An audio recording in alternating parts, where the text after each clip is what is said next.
Bienvenue à Apple Différemment, votre podcast sur la vulgarisation du monde Apple. Ce podcast est pour vous simplifier les termes techniques qui nous compliquent souvent la vie. On va parler d'usage, de besoins, d'envie, de notre passion pour Apple à travers ses produits, ses services et son histoire. Je suis Matt, YouTuber, créateur de podcasts et Apple enthousiaste. Je suis accompagné d'Audrey, formatrice, autrice et YouTubeuse Apple. Bonjour Audrey, comment vas-tu? Salut Matt, ça va et toi? Je suis ravie de te retrouver. Ben moi aussi. On a enfin un automne chez nous. Je ne sais pas ce que c'est chez vous, mais nous, on a eu un automne très chaud. Et on a eu une invasion de petites coccinelles. J'ai trouvé ça particulier. Quand tu en vois une, des fois, des petites coccinelles, c'est chouette. Ouais. Mais là, des essaims de coccinelles, ça fait un peu peur, on dirait. Mais c'était ma vie pour l'automne qui était trop chaud cette année. Et toi, comment ça va? Bah écoute, ça va. Oui, nous, en fait, depuis le 1er septembre, le jour de la rentrée scolaire, il y a un rideau de pluie qui est arrivé. Mais vraiment, ça Voilà. a été... Le dimanche, j'étais à la plage, pour t'expliquer. Le dimanche, j'étais à la plage, 31 août. Et le 1er septembre, bah, j'ai même pas voulu me lever parce que c'était rideau de pluie. Donc, on a eu pas mal de flotte en septembre. Et là, l'automne, si, nous, on est dans les saisons. Pas d'invasion de coccinelles, ni de criquets, ni de de menaces bibliques, ça va. De ce côté-là, ça va. Mais dis-moi, est-ce que c'était des coccinelles, canadiennes ou c'était c'était des coccinelles invasives un peu, qui viennent de tu sais, parce que enfin, je sais pas si c'est chez toi, mais chez nous, en Europe, ils ont fait venir des coccinelles de Chine ou de je sais pas où pour, Ouais. qu'il y ait à nouveau des coccinelles sur le territoire. Et le problème, c'est que c'est une espèce invasive, donc ça, c'est dangereux pour les coccinelles autochtones, on va dire, enfin celles d'origine. Et je sais pas comment on dit, les coccinelles. Si, il y a un terme pour ça, mais j'ai oublié. Donc, est-ce que tu sais quel genre de coccinelle c'était? C'était des coccinelles rouges à points noirs et jaunes, mais pas des rouges à points blancs. Rouge à points noirs, ça c'est normal jusque-là. Enfin, chez nous, elles sont rouges à points noirs. Et toi, tu dis noir et Ah, jaune. peut-être que dans ma tête, dans tous les dessins animés, ils étaient à points blancs, puis quand j'en ai vu à points noirs, j'ai fait « Ah non, c'est pas les bons. » Alors, je me rends compte que je connais pas mes couleurs de coccinelles en te parlant, mais elles étaient pas... c'était des coccinelles, je pense, des points jaunes et pas des points noirs. Mais il y avait une différence de couleur de d'habitude, puis le rouge était pas si rouge, il était un peu délavé. Mais c'était des coccinelles, je te confirme, des petites... comme Oui, t'es mais sûr de ça? différentes. Oui. Bienvenue dans Coccinelles différemment. Moi, j'adore les coccinelles, hein. J'ai étudié tout leur cycle, quand elles sont en Ah larves ouais? et tout. J'en ai plein dans mon jardin. Et oui, il y a des coccinelles. Alors, tu vois, j'ai regardé sur Google Images, il y a des coccinelles. Nous, principalement, elles sont rouges à points noirs en France, enfin dans ma région. Mais il y en a à points blancs, à points jaunes. Il Ouais, y en a c'est plein ça. de sortes différentes. Bon, bah écoute, et t'as même pas fait une photo pour nous montrer? Non. Non. Nous, ça ressemblait peut-être plus à la Psilobora vigindupun sata. Là, c'est très savant. Et tu, Voilà. tu viens de nous dire que tu connais rien en coccinelle, mais en fait, si. Tu caches tes facilités scientifiques, hein. Ah là là. Oui, je cache plein de choses aux gens. Trêve de blaguerie, on a eu beaucoup, parce que vous écoutez pas le podcast pour écouter des coccinelles, je pense. Trêve de blaguerie, on a eu beaucoup de commentaires positifs. On a Lancelot qui a corrigé au dernier épisode, hein, si vous avez suivi. Lancelot nous avait mis juste un étoile. On avait dit à Lancelot, tu corriges, s'il te plaît, parce qu'on avait enregistré l'épisode qui disait qu'il n'existait pas, au même moment où il avait probablement rédigé son commentaire. On l'avait fait à la blague, bien sûr, avec un petit clin d'œil. Mais il a joué le jeu, il a corrigé son commentaire, hein, Audrey? Oui, il a corrigé son commentaire et il nous a dit: redécouverte, c'est avec plaisir que je retrouve ce podcast. J'apprécie toujours les échanges sereins, orientés usage. Merci Lancelot. On a reçu aussi beaucoup de commentaires, tu me disais, plus qu'à la normale, hein, je pense. Oui, bah, je pense que comme on a été un peu triste que Lancelot nous mette qu'une étoile, il y a eu la team soutien qui est venue nous voir et qui a mis plein de commentaires. Alors on a eu que des commentaires positifs, hein, vraiment merci à tous. Genre on a Philippe58 qui nous dit: à chaque épisode terminé, je me dis vivement le prochain. Mhm. On a aussi alors il faut que j'agrandisse l'image. On a Lolo Authentique. J'aime bien les noms. Le pseudo, ouais. Oui, Lolo Tanti qui nous dit: «Bonjour, j'écoute votre podcast sur diverses plateformes de streaming. Je m'en demandais pourquoi vous n'êtes pas sur Deezer. Cordialement, continuez comme cela.» Ben, je vois ton regard, Audrey, qui dit: J'attends une «Mathieu, réponse. pourquoi on n'est pas sûr?» Je veux une réponse, avec la main sur la hanche. Parce Ouais. que Mathieu, il l'a pas fait. Alors, Mathieu est en train de noter 10 heures présentement dans son petit carnet. Et, ben, je vais m'en occuper. Bah On oui. va l'ajouter sur 10 heures. Une plateforme française, en plus, on aime ça. On a aussi MP, bon, MPace, je sais pas. Simplement le meilleur podcast sur l'univers Apple avec l'objectivité et le recul qui manquent chez d'autres. Le duo franco-québécois fonctionne à ravir et nous donne 2 points de vue très intéressants. Mais, tu sais, on a un franco-québécois, ça c'est le duo, ça c'est bien. L'objectivité et le recul qui manquent à d'autres, on dirait qu'il y en a qui n'aiment pas l'objectivité qui manque à d'autres, peut-être dans le commentaire suivant, de la part de Lotera. Bah oui, Lotera qui nous dit un podcast qui passe du soleil vers la noirceur. Aïe, aïe, aïe. Il nous dit: avec ces derniers épisodes, on sent que les intervenants ont perdu de leur fraîcheur et de leur bonne humeur et sont de plus en plus négatifs, bien dommage. Alors, Lotera, merci pour ton avis. Et en réalité, tu es assez clairvoyant parce que quand on s'est quitté, Mathieu et moi, au dernier enregistrement d'épisode, en off, on a eu une petite discussion sur Apple et sur le fait que ces 2 dernières années, on va dire, 2-3 ans, on a l'impression de tourner un peu en rond par rapport à Apple, dans le sens où on n'a plus trop de frissons, on a l'impression qu'Apple n'innove plus beaucoup. Ils évoluent. Alors, ils ont une ligne directive incroyable parce qu'ils évoluent sur les puces Apple, ils évoluent sur plein de choses. Mais au niveau effet waouh, innovation, etc., en fait, on s'ennuie un peu. Et comme on a pris la décision, en fait, de faire un podcast sur Apple, ben, il y a des moments où on a un peu moins le moral que d'autres. Donc, c'est pas qu'on va vers la noirceur, c'est qu'on... Est-ce qu'on est un peu déçu, Matt? Oui, moi personnellement, je suis assez déçu, particulièrement cette année. J'arrête pas d'être chafouin contre les nouvelles versions Ben oui. des plateformes, que ce soit sur la lisibilité, le nombre de fonctionnalités, euh, la stabilité. J'ai rarement vu des OS aussi peu stables dans mon cas que cette année. Alors évidemment, ça dépend de plein de contextes. Il y en a que ça va bien, il y en a que ça va moins bien, mais cette année, moins de stabilité. Et comme tu le disais, bon, on n'est pas rassasié en termes de nouveautés qui changent vraiment la vie. Parce que on va pas se le cacher. Exemple, Liquid Glass, c'est beau, mais est-ce que ça change vraiment la donne pour les usages de monsieur et madame tout le monde? J'en suis pas vraiment certain. Audrey et moi, on fait des vidéos de formation et des fois, on a vraiment l'impression de faire du changement pour du changement chez Apple. En tous les cas, pour la dernière version, ça, je vous l'accorde. Alors, oui, Lotera, on a perdu notre bonne humeur pour Apple. Pour le reste, ben, on vous a parlé de coccinelle pendant 5 minutes quand même. Alors, je pense qu'on est assez enjoué sur tout le reste de nos aspects sur la vie, en général. Ouais, et puis comme l'a dit, je ne sais plus qui précédemment, en fait, notre objectivité, c'est aussi de dire, bah, enfin de pas chercher le truc fabuleux pour dire de trouver un truc fabuleux. C'est-à-dire qu'il y a un moment, si quand on voit une keynote ou quand on voit la présentation d'un produit, s'il y a pas d'effet waouh, si c'est juste: «Ah cool, on est passé de la puce M4 à M5, super». En fait, c'est pas Apple, il y a quelques années, c'était pas ça, en fait. On s'est Non? dit que Tim Cook, il mène très bien sa barque, mais il est sur un plan sûr, quoi. C'est vraiment le plan, ligne droite, on avance, on prend pas de risques. C'est sûr que ça va marcher parce que, il y a la réputation d'Apple et tout, mais ça fait combien d'années qu'Apple nous a pas sorti un produit où on s'est dit, ah, un tout nouveau produit où on s'est dit: «Waouh, en fait ça va vraiment changer quelque chose. Ça va vraiment comment on faisait pour vivre sans avant?» Tu vois? Pour vivre attends, je vais y arriver.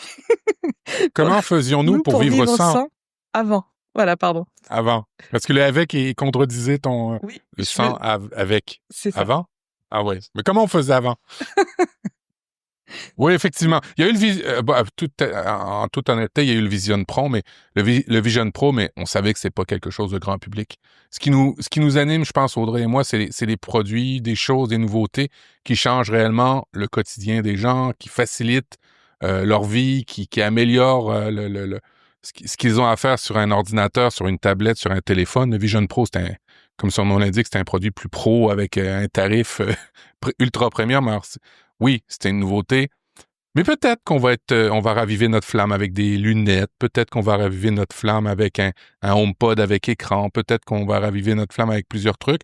Mais assurément, en termes de système d'exploitation, de nouveautés, cette année, ça a été du changement pour du changement. J'ai fait mes vidéos cette année sur iOS 26. J'ai gratté loin pour trouver des trucs vraiment intéressants à parler. Puis même, il y a des choses toutes bêtes, si vous nous écoutez. Exemple, dans l'application Mail, pour imprimer, le bouton imprimer, il a disparu. Il faut faire une capture d'écran maintenant, puis faire plein écran pour faire impression.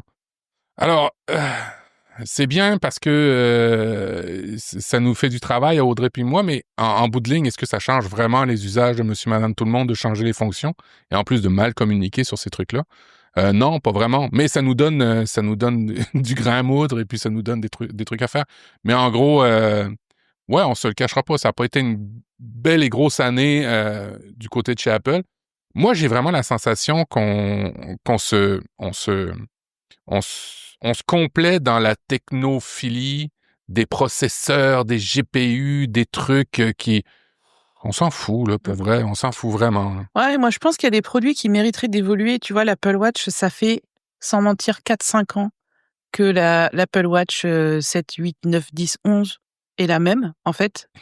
Ouais. Vraiment, mais même au niveau design, au niveau autonomie, en fait, là, quand ils ont sorti un nouvel Apple Watch, ben, on s'est tous dit, mais pourquoi faire? Enfin, pourquoi elle existe? Il y a rien de nouveau. Oui, ok, il y a 3 fonctions de santé, ok. Mais c'est pas un déclencheur d'envie d'achat. Et tu vois, moi, il y a un produit que j'adorerais voir un jour, c'est une Apple TV avec un vidéoprojecteur intégré. Ça, c'est quelque chose que j'adorerais parce que aujourd'hui, quand tu veux acheter un vidéoprojecteur, bah, souvent tu lui colles une Apple TV ou tu utilises parce que l'interface du vidéoprojecteur, c'est pas terrible. Souvent, t'as pas les vraies licences pour utiliser les applis Netflix, etc. Donc, t'es souvent bloqué au bout d'un an ou deux, ton vidéoprojecteur il marche plus.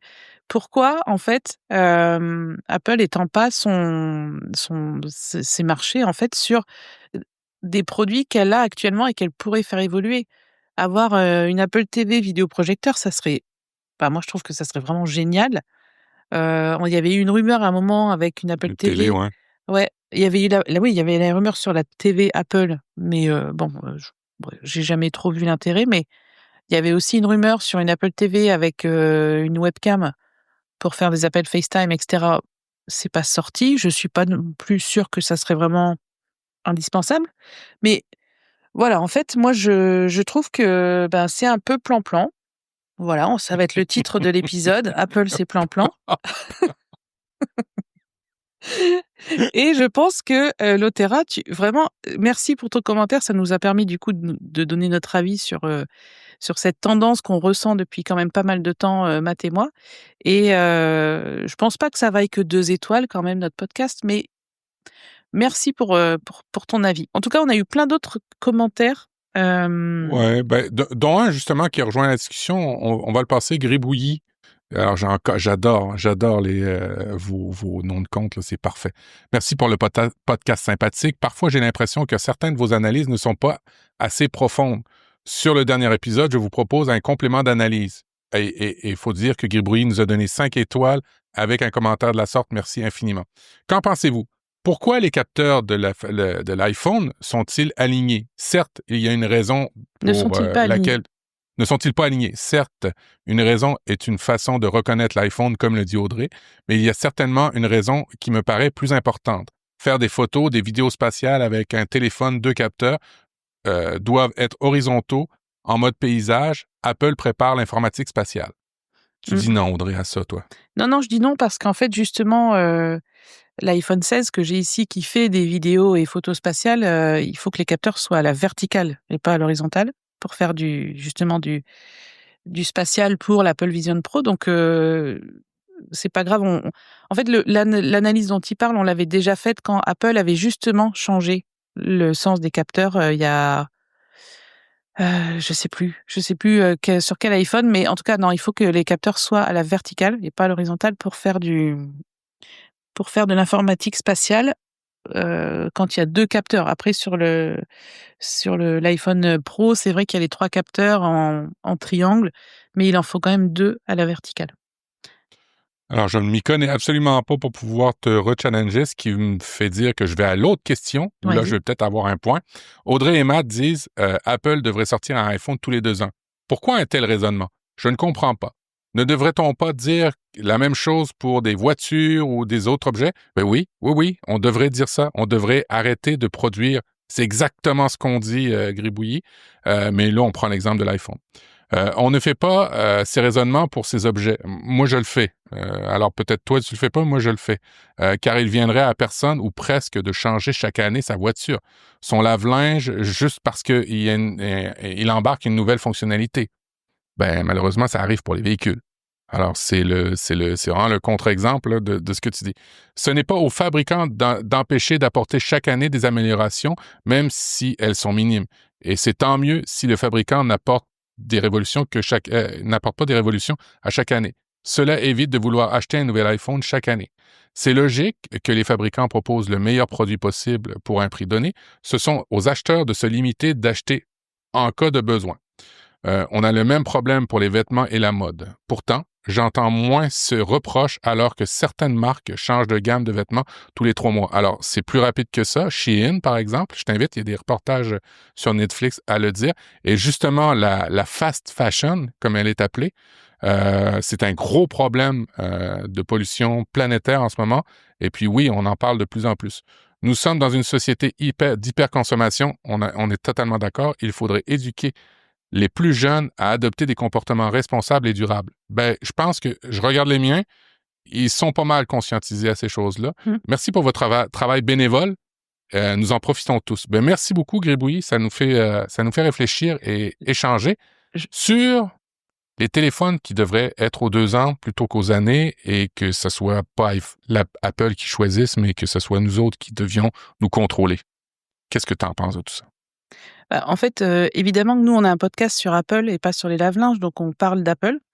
C'est pas du tout méchant ce que je dis, mais en fait, je pense Non. que notre logique d'éviter la surconsommation qu'on dit depuis le premier épisode de ce podcast, il faut évidemment l'appliquer à tout le reste. C'est pas que pour Apple. Et Apple, évidemment, a bien le droit de sortir un iPhone tous les ans. Il y a quand même des nouveaux clients, des switchers tous les ans qui vont acheter le dernier modèle. Par contre, je suis pas du tout d'accord quand il dit il faudrait éduquer les plus jeunes à adopter des comportements responsables et durables parce que, déjà, les jeunes, ils ont pas d'argent. Moi, tous les jeunes que je connais qui ont 18, 20 ans, 25 ans, ils changent pas d'iPhone tous les ans. Ça, c'est clair parce que ça coûte 1 000 € un iPhone et bien souvent, ils achètent en reconditionné. Même des gens de 30 ans, 35 ans que je connais, ils se tournent vers le reconditionné. Par contre, les gens de plus de 40 ans, voire 50 ans, bien souvent des geeks, etc., eux, ils changent tous les ans. Mais c'est pas du tout les jeunes le problème. Donc, je pense que on va un peu arrêter de taper sur les jeunes quand même. Et puis, je pense qu'au contraire, ils sont très conscients de l'état de la planète dans laquelle ils vont continuer à grandir et vieillir, et qui sont très au fait de ce que la pollution engendre et de ce que la surconsommation engendre. D'autant plus que nous, pour nous divertir, quand on avait 20 ans, on avait peut-être 5 appareils. On avait une console de jeu, une télé, on avait, j'en sais rien, un baby-foot. On avait plein d'appareils, et La aujourd'hui, dictée ils ont qu'un magique. iPhone, les gens. Donc, encore une fois, c'est comme quand on avait comparé Netflix et les DVD. Je pense qu'il faut comparer ce qui est comparable et visons ceux qui ont un pouvoir d'achat fort et qui, eux, vont changer d'iPhone dès que le nouveau va sortir. Et encore, leur ancien iPhone partira en reconditionné ou sera revendu à quelqu'un en seconde main. Donc, il faut quand même qu'il y ait des gens qui achètent du neuf pour que l'occasion existe. Donc, en fait, je trouve que le monde, il tourne pas trop mal dans le sens où aujourd'hui, il y a des iPhones pour tous les budgets, en occasion, en reconditionné ou neuf. Et ce qu'il faut surtout promouvoir, je pense, c'est le reconditionnement et l'occasion. en fait. Moi, j'ai acheté La réparabilité, Voilà, l'occasion, exactement. Ouais. j'ai acheté un appareil pour faire de la soupe, je l'ai pris sur le Bon Coin, j'ai acheté... Enfin, il y a plein de trucs, en fait. On a beau changer... Enfin, moi, je change pas d'iPhone tous les ans non plus, mais il y a des choses que je préfère acheter neuves. Et par contre, il y a la majorité des choses que j'achète que j'achète d'occasion parce que c'est un produit qui existe déjà. Donc, au lieu d'en faire fabriquer un nouveau, ben, j'utilise ce qui existe et j'achète ce qui existe déjà. Donc, Gribouille, je trouvais ça vraiment hyper intéressant, ton analyse. Ouais, Du merci coup, beaucoup. on est allé au bout de l'analyse. Et tu voulais rajouter quelque chose, Matt? Oui, ben premièrement, moi j'ai vécu à la dure quand j'étais jeune parce que mes parents m'avaient offert la dictée magique avec intégré Maître Capello qui faisait la dictée qui disait ceci est inexact. Alors j'ai vécu la guerre. Hein? Tu parlais des appareils quand on était jeune. Bah oui. Je voulais absolument le mentionner. Mais une fois que c'est dit, la fast fashion, toutes ces choses-là. Oui, c'est sûr que c'est pas à Apple de changer. Et de toute façon, c'est pas son objectif. Je vous rappelle que le principe premier d'une compagnie, c'est de faire de l'argent. Point. Ça finit là, ça s'arrête là, c'est notre monde dans lequel nous vivons. Le deuxième principe de base, les gouvernements, c'est de nous protéger. Alors, c'est sûr qu'il y aurait peut-être un jour lieu de parler à vos députés ou d'exiger peut-être plus que les compagnies, mais c'est pas la pire Apple. On s'entend très bien là-dessus. Elle semble faire plus d'efforts que les autres. D'ailleurs, ça se ressent dans le prix de ses produits, mais assurément, à Apple, on dirige pas tous nos missiles sur cette compagnie-là pour l'écologie. C'est clair que non. Troisième point, je voulais savoir, c'est quoi une machine pour faire de la soupe? En fait, c'est un appareil électroménager Oui. avec tout simplement une petite hélice au fond, comme un blender. OK. Mais ça te permet de faire de la soupe parce que ça va chauffer ton contenu, ça va te le mixer. Donc, en fait, en 20 minutes, tu mets tes légumes, tu mets ton sel, ton poivre, tes épices, tu fermes, t'appuies sur soupe, et 20 minutes après, ta soupe, elle est mixée, elle est chaude. Et du coup, tu manges plein de légumes et c'est trop bien. Et tu peux faire de la compote avec, tu peux faire bien sûr tout ce qui est milkshake, etc. Et c'est un appareil qui est voilà, que j'adore parce que ça m'évite de faire chauffer un truc pendant 1 heure et de sortir le mixeur et voilà. Et du coup, je mange plus de soupe pour grandir. Ça, c'est bien ça. C'est bien ça. La soupe pour grandir. Je pense qu'on va laisser faire parce qu'on avait d'autres commentaires. On en avait plein. On en avait beaucoup, beaucoup, beaucoup trop. On va aller tout de suite dans la chronique Quoi de neuf chez Apple. Et vous allez voir Quoi de neuf chez Apple en quelques semaines, les nouveautés auxquelles on a eu le droit. Et peut-être que vous allez comprendre un peu nos commentaires précédents. Audrey, est-ce que tu es prête pour aller dans le Quoi de neuf chez Apple? Allons-y. Alors, en compte à rebours, le lancement de la puce M5. Ouais. Bah ouais. C'est 15 Après octobre. M4. Je suis très emballée. Après M4, M5. Alors, c'est les processeurs de chez Apple. Ce que ça dit, c'est que c'est toujours plus fort, toujours plus gros, toujours plus puissant. Il n'y a rien de nouveau sous le soleil, à part le fait que c'est toujours plus. C'est toujours gravé en 3 nanomètres comme à l'époque. C'est la 3e itération du 3 nanomètres. Et il y a des gains, il y a des améliorations, mais celui qui est à noter, c'est tout ce qui est en lien avec l'intelligence artificielle. Est-ce qu'on a de quoi moudre là-dedans? Je pense pas, Audrey. Allons tout de suite à la deuxième actualité, Audrey. Alors, la deuxième actualité, Audrey, c'est l'iPad Pro M5. Voilà, l'iPad Toujours Pro. plus. Ouais. Cette chronique, elle va être d'enfer, je sens. Alors, Vas-y. toujours plus. C'est ton tableau, vas-y. Oui, c'est toujours plus. Alors, c'est le stockage 2 fois plus rapide, 12 gigabits de RAM, du Wi-Fi 7, des données cellulaires 50% plus rapides. Est-ce qu'on a changé vraiment quelque chose avec cet iPad Pro-là? Moi, ce que j'attendais, c'était peut-être un nouvel iPad d'entrée de gamme. Ce que j'aurais aimé, c'est peut-être la mise à jour de l'iPad Air. Mais là, on est encore dans du pro, de la technologie.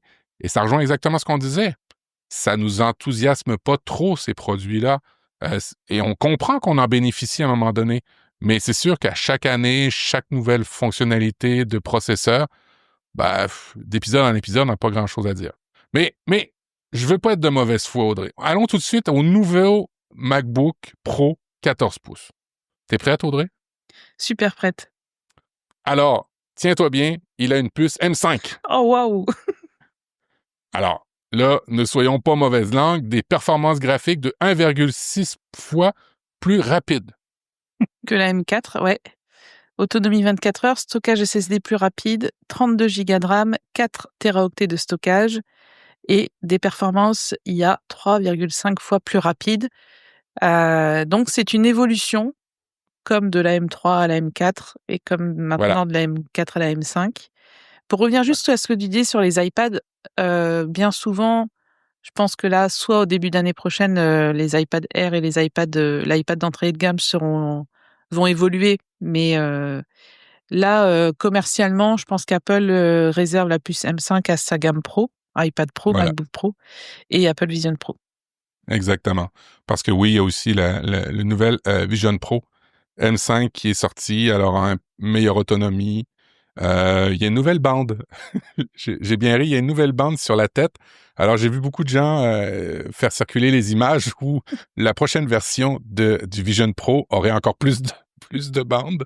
Et la plus aboutie, ça ressemblait à une momie avec plein de bandes La partout. spationaute, ouais, je l'ai vu passer. Oui, c'est vraiment drôle ces caricatures sur les fameuses attaches, puisque le Vision Pro est trop lourd, donc il faut une deuxième attache. Et, euh, et voilà, après l'Apple Vision Pro, bon, le prix est toujours le même, je suppose. J'ai même pas regardé. Ouais, un petit peu moins cher, mais c'est pas ce que je me rappelle avoir vu. Alors peut-être que je me suis trompé. C'était un petit peu moins cher, mais c'était pas notable pour dire hey, tout le monde peut en acheter. C'était pas, on n'est pas rendu là. Par contre, au niveau du contenu, alors oui, il y a des nouveaux films qui arrivent, des super belles séries qui arrivent sur Apple TV+. Mais Apple TV+ avait fait un partenariat avec la MLB, la Ligue majeure de baseball, qu'ils ont coupé cette année. Alors, on n'a plus de matchs de baseball sur Apple TV+ au Canada et aux États-Unis. Mais par contre, ils ont signé un gros contrat avec la F1 aux États-Unis. Maintenant, ils seront le partenaire exclusif de la F1. Alors, toutes les diffusions télévisées de la F1 seront disponibles seulement sur Apple TV+. Alors ça, c'est un gros coup pour les États-Unis. Et on voit qu'ils vont commencer au niveau des contenus à faire des contrats d'exclusivité. Ils le faisaient déjà là pour leurs séries, pour leurs films. Il y a des choses juste à eux. Ils ont fait le film de F1, mais là, on voit que le rapprochement, c'était pas juste pour un film, c'était aussi pour avoir la diffusion, la télédiffusion en direct. Alors, je trouve ça intéressant de faire évoluer la plateforme Apple Télé Plus vers du contenu et du contenu à caractère sportif. Je trouve ça cool. D'ailleurs, je me demande si j'ai pas vu passer une info sur le film F1 avec Brad Pitt, là. Il devait être... C'était Oui, c'est ça. Bah, là, je l'ai en ouvrant l'appli Apple TV+. Oui, c'est ça. Il devait être dispo en octobre. Nous sommes en octobre. Ah oui, il est dispo, mais enfin, il n'est pas dans l'abonnement Apple TV+, faut l'acheter. Faut l'acheter. Bon. Raté.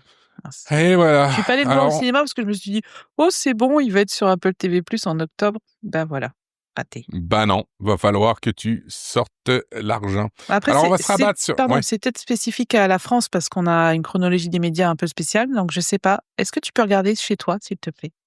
Je vais regarder tout de suite. Parce que nous, alors je crois que la chronologie des médias a évolué, mais il faut quand même 9 mois, je crois, avant qu'un film sorti au cinéma puisse être disponible sur une plateforme. Non, c'est ça, j'ai le droit de l'acheter à 24,99 C'est ça. dollars canadiens. Donc, c'est pas non plus dans ton abonnement. OK. Non. Bon, alors, on va aller dans une nouveauté vraiment là, qui devrait peut-être nous satisfaire peut-être plus dans les usages. iOS 26.1 devrait sortir très bientôt. Il y a plusieurs nouveautés, dont une qui est assez notable quand même. C'est le fait de pouvoir teinter le liquide glace, qui soit beaucoup moins transparent qu'il l'était. Alors, mais pourquoi tu ris?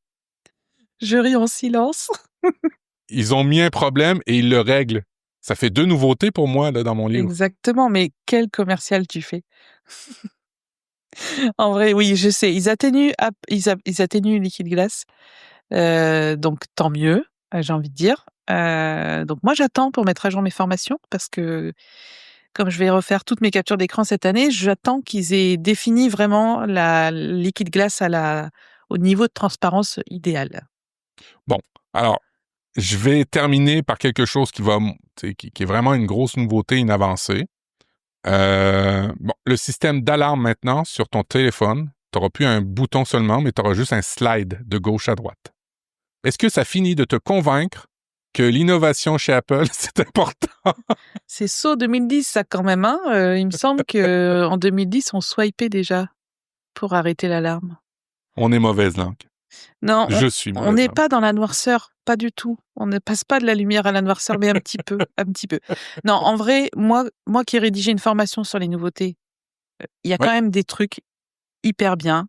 C'est juste que cette année, en fait, Apple s'est vraiment concentré sur Liquid Glass et que, au niveau des fonctionnalités, et nous, on est un podcast qui aime les usages et les fonctionnalités, bah, c'est un peu chiche cette année. C'est peut-être pour ça qu'on est un peu déçus. Mais en tout cas, j'ai vu que tu as noté et que tu as listé plein de nouveautés qui changent vraiment la vie. On parle là-dessus? Alors, oui. Alors moi, je trouve que oui. Il y a des trucs qui sont vraiment intéressants dans les nouveautés d'iOS, iPadOS. C'est le dossier de cet épisode. Mais par contre, je dois faire un disclaimer au début.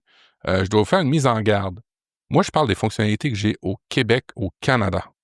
J'ai fait des vidéos sur ma chaîne et c'est arrivé à plusieurs reprises que vous en Europe, notamment en France, me disiez « on l'a pas, on l'a pas ». J'ai subi pas une salve de reproches, mais des gens qui pensent que quand je crée des vidéos, je crée des vidéos spécifiquement juste pour un pays. Malheureusement, j'aimerais le faire, j'aimerais avoir l'équipe pour le faire, mais je peux pas le faire. Alors, je fais ce que je peux avec ce que j'ai, et moi, ce que j'ai pas une version aussi bridée qu'en Europe. Alors, il faut vraiment être conscient qu'il y a un gros bridage, il y a un gros bras de fer en ce moment entre l'Europe et Apple, sur toutes sortes de trucs. Mais notamment, le point litigieux, c'est l'argent, tout simplement, et de pas limiter Apple à scinder son écosystème pour l'Europe, de pas faire perdre trop d'argent à Apple avec des boutiques tierces, de pas... Il y a tout ça qui entre en ligne de cause. Moi, de ma perspective, les fonctionnalités qu'en France, vous avez pas sur iOS, iPadOS, c'est vraiment délibéré d'Apple de les bloquer. Et c'est pas nécessairement à cause de la loi. Il y a plein de ces fonctionnalités-là que je sais qui sont déjà sur d'autres plateformes, sur d'autres écosystèmes en Europe, en France, mais qui sont pas disponibles sur iOS, iPadOS. Je comprends juste pas pourquoi. Fait que bref, je vais vous parler des nouveautés. Moi, j'en ai mis beaucoup que j'utilise au quotidien. Et on va commencer tout de suite par le téléphone et les appels. Mais je vais te dire si on les a ou pas, ces fonctionnalités. Parfait. Alors, téléphone et appel, filtrage d'appel, call screening, ce que ça fait, c'est que le téléphone, il répond pour vous à des numéros inconnus. Alors, il faut faire attention parce que probablement que des fois, il y a des systèmes automatisés qui pourraient être importants pour vous, notamment, je sais pas, la banque, notamment des multifacteurs qui vont pas pouvoir bien fonctionner avec ça. Mais pour tout ce qui est numéro inconnu, en général, ça marche très bien. Plus de spam. Le téléphone décroche à votre place, il demande de se nommer et après ça, vous recevez la communication de votre téléphone et vous décidez après de répondre au téléphone. Ça, tu vois, c'est un usage que je trouve vraiment cool et qui répond à un vrai problème parce que au Canada, c'est hallucinant les problèmes qu'on a avec le spam téléphonique. Est-ce que vous l'avez? Oui, on l'a et c'est super pratique. Je l'ai eu l'autre jour et c'est vrai qu'au moins ça filtre, enfin c'est vraiment un vrai filtrage d'appels comme si on avait un secrétariat en fait Ouais. qui faisait le boulot. En fait, oui, vous appelez pourquoi? Vous êtes qui? Et là, à ce moment-là, on a l'info qui s'affiche et on décide de décrocher ou pas. Donc ça, c'est très bien et j'ai déjà eu des retours de gens qui travaillent justement dans les centrales d'appel qui se disent mais c'est quoi ça? C'est eux, ils sont surpris en fait. Bah voilà, c'est iOS 26. Donc ça, on l'a. L'assistance d'attente. Alors, quand vous appelez, que vous restez en ligne, il y a un moyen maintenant que votre iPhone s'occupe de vous et que vous prévienne quand il y a un humain qui décroche. Ça aussi, je trouve que c'est une belle fonctionnalité. Est-ce que vous l'avez? Oui, j'ai dû appeler l'URSSAF la dernière fois et je les ai mis en holding, en hold assist et du coup, en fait, j'ai été prévenue. Donc ce qui est bien, ça évite de devoir mettre son iPhone sur haut-parleur, de faire autre chose en attendant, mais d'avoir la musique qui nous casse les oreilles. Donc en fait, l'iPhone, quand il détecte, ce qui est bien, c'est qu'on peut le faire manuellement en appuyant sur le bouton plus. On peut faire mettre en attente ou je sais plus comment ça s'appelle exactement. Ou sinon, l'iPhone le détecte et propose. Voulez-vous suspendre cet appel ou mettre en attente? Donc oui, c'est ça, mettre en attente, c'est ça la formulation. Et donc ça, c'est très bien parce que ça affiche sur votre iPhone dans le Dynamic Island si vous avez un iPhone. Oui, je pense que tous les iPhones l'ont maintenant, quasiment. Ça affiche en fait qu'il y a un appel en attente et l'iPhone ressonne quand, la personne décroche. Donc très, très, très bien. Pour ceux qui appellent au téléphone, alors là, je vais te les résumés vocaux, je l'ai découvert sur l'iPhone de mon fils. J'ai pas réussi, c'est pas arrivé que ça me le fasse sur mon téléphone à moi. Mais quand une personne est sur votre répondeur et que ça fait, ça va. Alors d'abord, l'affaire magique que je trouve, alors je sais pas si ça vient de iOS 26, mais quand une personne répond à votre répondeur, vous voyez tout de suite, c'est retranscrit tout de suite à l'écran. Et ça me rappelle dans le temps, tu te rappelles des répondeurs avec des cassettes où on entendait les gens Oui. qui répondaient, puis on faisait il nous entend pas. Et Alors puis, ça, quand c'est sous iOS 18, on avait déjà ça, 18, OK, parfait. mais les résumés des messages vocaux, ça, c'est iOS 26. Et ça aussi, c'est cool parce que il y en a qui s'étalent hein, dans les. Surtout s'il n'y a pas de bip après le message, il y en a qui font. Alors oui, je t'explique. Alors premièrement, alors tu sais tout de suite que le message quand il commence par une numérotation, ça va être long. Bref, vous avez besoin de résumer, ben il va le faire à votre place. Déjà, Alors, il y a 2 choses pour être précis. Il y a la retranscription du message ouais, vocal qui s'affiche parmi tous les messages qu'on vous a laissés, donc dans l'application téléphone, dans la partie répondeur ou messages vocaux. Donc déjà, tu peux lire, ce que la personne a dit, c'est retranscrit et après tu as le résumé. Ça, c'est lié à Apple Intelligence. Donc il y a les 2 en fait, si vous n'avez pas Apple Intelligence sur votre iPhone, vous aurez quand même la retranscription, du message laissé, complet, ouais. du message vocal, vous avez la retranscription écrite. C'est ça, le message au complet.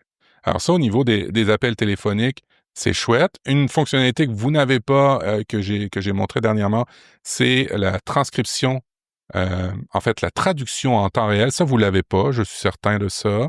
Vous pouvez, avec le téléphone ici au Québec, quand une personne vous parle en anglais, regarder votre écran. Et là, enfin, on trouve une légitimité aux gens qui parlent au téléphone en face de leur écran plutôt que sur leur oreille, parce que là, il y a la traduction en temps réel qui se fait. Alors, tu me confirmes que vous l'avez ou vous l'avez pas? Eh ben, écoute, on l'a en bêta. J'ai fait une capture d'écran où là, je le vois. Cool! Donc traduction en direct. Il faut télécharger les langues, en fait. Je l'ai pas testé, mais quand j'ai appelé justement l'URSSAF, j'ai fait des captures d'écran parce que c'était une des premières fois que j'utilisais la mise en attente, de l'appel et du coup, dans les options, ici, j'ai ma capture d'écran, il y a bien traduction en direct bêta. Traduisez vos propos au fur et à mesure. Donc ça, on l'a, mais je sais que les premières semaines, sous iOS 26, je ne l'avais pas. Donc je pense que ça a été déployé, au fur et à mesure et peut-être après ta vidéo. Alors donc, ça, tu vois, c'est ces fonctionnalités-là qui m'animent beaucoup parce que on change pas trop nos usages, on les change pas du tout en fait, on fait juste connaître un nouveau bouton et après ça, on n'a plus de temps à perdre. Alors la gestion des appels et les messageries, tout ça, c'est vraiment ancré dans notre quotidien et c'est là que tu vois l'utilisation intelligente et intéressante de l'intelligence artificielle. Et surtout, en fait, ça réhabilite un peu le téléphone, je trouve, parce que, Ouais, tu vois, moi, quand je c'est devais vrai. appeler un numéro, une assistance, bien souvent, je cherchais sur le site le chat ou le mail pour pas avoir à appeler et devoir attendre 10 minutes, bien souvent un numéro surtaxé ou quoi. Et là, le fait qu'on ait, l'assistance d'attente, bah, c'est quand même vraiment bien parce que ça évite cette pollution sonore là, des messages en Mmh. boucle, avec la musique, et tout, la musique d'ascenseur et du coup, Ouais. moi je trouve ça bien. Du coup, je me dis: «Ben, peut-être que je vais reprendre l'habitude de téléphoner Mmh. plutôt que de communiquer par écrit ou par, chat» ou ouais. Fonctionnalités qui sont intéressantes, ben, j'ai parlé de live translation lorsque vous avez des appels. Hem, je l'ai je l'ai testé à quelques reprises. Je trouve pas ça si transcendant que ça, mais j'en parle pareil parce que ça peut aider des gens. Tout ce qui est, visual intelligence en termes de quand exemple, tu fais une capture d'écran, sur ton iPhone, tu as Visual Intelligence qui est capable de dire, d'écrire de ce que c'est. Évidemment, ça envoie les données ailleurs que sur ton téléphone, mais c'est vraiment un assistant augmenté quand tu comprends pas ce que tu as en face de toi comme image. Et ça, je trouve ça intéressant. Vous l'avez? Oui. Alors je pense qu'en fait, il y a beaucoup de fonctionnalités qui sont liées à Apple Intelligence que les gens ne pensent pas avoir en Europe, alors qu'en fait, c'est parce qu'ils ont pas un iPhone équipé d'Apple Intelligence. Récent, Mais oui, c'est ça. oui. C'est pas un problème de ça, on a, hein, tout ce que tu as listé là, Visual Intelligence, Live Translation, Action intelligente, ça on l'a.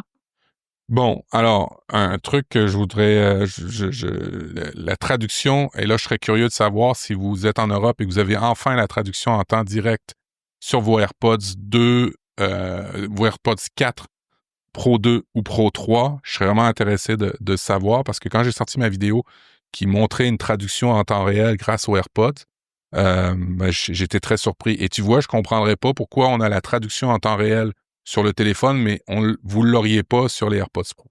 C'est un truc qui me semble compliqué. Il faut vérifier, en général, sur les fiches techniques sur le site d'Apple, toutes les appareils compatibles sont listés, ou enfin du moins les pays dans lesquels ça fonctionne sont listés. Moi, j'ai des AirPods 3, donc je pourrais pas te dire, et je compte pas changer. Heu, Non. Ça va, ils vont encore très bien. Mais on verra les retours de l'épisode. Si vous nous écoutez et que vous avez les nouveaux AirPods Pro, par exemple, dites-nous si vous avez la transcription en direct, mais encore faut-il avoir un correspondant qui parle une autre langue. C'est pas forcément simple, chez nous. Enfin, il faut Pourtant, il y a l'Allemagne, il y a l'Espagne, il y a ouais, mais l'Italie, moi, je me rends tu compte vois. que j'appelle peu de gens qui parlent pas ma langue, en fait. C'est Ah, mais ça, c'est parce que vous étiez française. bah, ouais, Le français qui voyage, je pense que la planète entière parle français. exactement. On n'est pas, je vais pas dire qu'on est nul en langue, c'est que au niveau, scolaire, au niveau apprentissage, c'est pas les bonnes méthodes. Parce que, Clairement. Tu sais, j'avais 12 ans, quand j'ai émigré ici au Québec, mon anglais de collège que j'avais en France versus mon anglais ici, c'était deux mondes. T'as absolument raison. La façon de l'apprendre, par répétition. L'anglais aussi, le type d'anglais. Putain qu'on m'a fait chier sur le the en français, le th, là, le the. Non. Il y a juste en Angleterre qu'ils le font comme ça. Ailleurs, partout ailleurs, c'est deux. Tu sais, tu te casses pas la tête sur la prononciation. Alors, plusieurs fois dans les cours, je me souviens en anglais où j'étais à Fécamp, à la Providence, pour ceux qui veulent fouiller. Alors, peut-être que c'était un écosystème particulier en Normandie, mais on perdait notre temps sur la prononciation des mots et on parlait pas de discussion, on parlait pas de grammaire, En fait, t'as le raison, je vrai pense. problème, c'est que déjà, on nous rabâche les verbes irréguliers à connaître par cœur. En fait, il y a aucun, c'est une langue vivante et on ne l'utilise pas. C'est-à-dire qu'en fait, on est dans la théorie, on est dans la lecture. Mm. Évidemment qu'on parle un petit peu anglais pendant les cours, mais on nous montre pas un film en anglais. On nous montre pas. Moi, je sais que j'ai un ami en Belgique. Eux, ils apprennent l'anglais comme ça. On leur passe des films avec les sous-titres. Ouais. Et en fait, ils font travailler leur oreille et leur cerveau en entendant des gens parler anglais ou américain, enfin anglais, que ce soit l'anglais d'Angleterre ou l'anglais, des États-Unis, enfin et en fait, c'est comme ça qu'ils apprennent et du coup, c'est naturel après leur façon de parler et cetera. Nous, on est trop dans la théorie, dans les verbes irréguliers qui nous ont cassé les pieds, mais alors, et puis en plus, on les a tous oubliés. Enfin, je veux dire, c'est voilà, c'est un problème d'apprentissage. Je pense que les Français comme, enfin, les petits Français comme nous étions ou les petits Français d'aujourd'hui sont largement capables d'apprendre l'anglais comme, dans d'autres pays, sauf que les méthodes sont pas bonnes. Si vous êtes prof d'anglais, excusez-nous de ce constat, qu'on fait si vous nous écoutez, que vous êtes prof d'anglais, mais je pense qu'il faut vraiment passer à la pratique, 100 du temps et nous faire écouter, enfin faire écouter à vos élèves des gens qui parlent, anglais, dans les films, dans les séries. Après ça fait très longtemps que je suis plus à l'école, donc ça se trouve ça a changé, Voilà. mais Ça a changé. ouais, je lui mettrai pas ma main à couper, mais bon, Non? non. Bon. Alors, dans les nouveautés, que ce soit sur iOS ou iPadOS, vous avez remarqué qu'il y a une nouvelle application, en fait, quelques-unes nouvelles applications. Si vous êtes sur iPadOS, vous avez remarqué que vous avez l'application Jeux maintenant, vous avez l'application Journal, vous avez l'application Aperçu, mais qu'est-ce que c'est que ça, ces applications-là? Alors, Journal, il n'y a rien de nouveau, c'était sur iPhone, c'est apparu sur iPad puis sur Mac. L'application jeu, c'est juste une partie de la section de l'App Store des jeux pour laquelle ils ont fait une application dédiée. Et l'application aperçue sur iOS et iPadOS, c'est effectivement une nouvelle application, mais de mon ressenti à moi, c'est juste l'icône. Il y a pas de réelle nouvelle fonctionnalité avec aperçu parce qu'on avait déjà ça dans Fichier auparavant. Alors, l'application aperçu, j'ai vraiment eu de la difficulté vraiment à trouver ce qui était intéressant avec. Je l'ai trouvé, oui, on peut faire des éditions de PDF un petit peu plus évoluées qu'on faisait avant. On peut faire... on a des chevrons dans les dossiers qu'on n'a pas forcément dans le fichier iPhone, mais on a dans le fichier sur iPadOS. Bref, vous comprenez que les subtilités puis les fonctionnalités sont vraiment très niches et je trouve ça complexe à expliquer l'avantage de l'application Aperçu. Toi, est-ce que tu as trouvé ton compte avec cette nouvelle application-là? Bah, écoute, moi, c'est une application que j'utilise depuis des années sur Mac, donc je sais à quel point c'est vraiment un couteau suisse des PDF et des images. Si, non, t'es pas trop d'accord, mais si, il y a plein de trucs que les gens ignorent qu'on peut faire avec Aperçu sur Mac. Et Sur Mac, oui, je suis d'accord avec toi sur Mac. ouais. Et du coup, sur l'iPhone et l'iPad, je le trouve vraiment très bien par rapport. Alors, en effet, par rapport au PDF, ça rend quand même la possibilité de les modifier, etc., plus souple, même s'il y avait beaucoup de fonctionnalités qui étaient intégrées dans Fichier, je suis d'accord. Par contre, pour les images, je trouve ça vraiment bien parce que ça nous sort de la gestion des photos perso dans l'application photo. Et là, on peut recadrer une image, on peut modifier des niveaux. Enfin, il y a des options dans Aperçu pour les images qui étaient manquantes dans l'application photo. Et c'est surtout qu'on peut gérer nos images comme on le ferait dans un dossier, dans le Finder sur le Mac. Ou en fait, les images sortent de l'application photo. Et ça, je trouve ça très bien. Ce que tu dis pour les chevrons, en fait, j'ai mis longtemps à trouver, mais en fait, ils sont partout, les petits chevrons pour ouvrir OK. déplier les dossiers. J'étais en train justement de regarder. En fait, c'est une question d'affichage de tes dossiers. Quand tu es sur une liste de dossiers, tu vois les petits chevrons. Le petit chevron, c'est la petite flèche bleue qui est à gauche des dossiers. Elle s'affiche uniquement quand tu es dans les options de présentation et que tu choisis grouper par aucun. Je ne pourrais pas t'expliquer pourquoi, mais quand tu choisis grouper par aucun, là, le petit OK. chevron s'affiche. OK. Est-ce que tu vois où c'est? Alors, les 3 petits points en haut. Voilà. Tu descends, option de Oui. présentation. Donc, il n'y a pas d'ascenseur dans ce petit menu qui s'ouvre, donc il faut savoir que tu peux descendre. Ah ouais, trié par aucun. Voilà. Et quand tu choisis grouper par aucun, et C'est ben là, tes complètement petits con. chevrons, ils s'affichent. Tu les vois? Oui, mais c'est complètement con de faire ça comme ça. Je sais, j'ai mis 3 semaines à trouver ce truc parce que je comprenais pas pourquoi. J'avais fait pareil que toi, une vidéo. Et moi, en fait, comme je groupe par aucun à chaque fois tous mes fichiers, enfin c'est l'affichage que je choisis, j'ai eu plein de commentaires du genre non mais moi j'ai pas les petites flèches bleues, rendez-nous les Ouais, flèches bleues. ouais. Et en fait avec mes abonnés sur YouTube, on a cherché et on a fini par trouver le réglage qui faisait que les petits chevrons s'affichaient. Alors, tu vois, ça, c'est un manque de communication Oui, et puis tu ou vois quand tu appuies d'information. sur les 3 petits points, tu as une fenêtre qui Ouais. se met en surépaisseur, enfin un menu qui s'ouvre. Et ben, le fait qu'il y ait pas le petit ascenseur sur la droite de la fenêtre, tu ne sais pas qu'il y a d'autres options en bas. Ça, c'est de la niveau de base de l'interface homme-machine. Je comprends même pas pourquoi. Enfin, ça a disparu avec les années cet ascenseur, alors qu'en fait, s'il a existé à un moment, c'est pas pour rien. Et Mais on en est quand même à discuter entre nous, entre vous et nous, en ce moment, de chevrons. ouais, de petits chevrons. Alors, Mais c'est super de... pratique. oui, T'appuies oui. dessus, le contenu de ton dossier se déplie d'un coup. T'as pas besoin de l'ouvrir, d'aller dedans. Bah, enfin, voilà, donc c'est très bien que ça soit arrivé sur l'iPhone et l'iPad, comme l'application Aperçu, et puis je pense que ça va évoluer. Ouais, c'est ça, je me dis Mais aussi. bon, ça reste quand même quelque chose qui manquait, un éditeur d'images ou de PDF sur l'iPhone et l'iPad, ça manquait. Donc moi, je suis contente que ce soit là.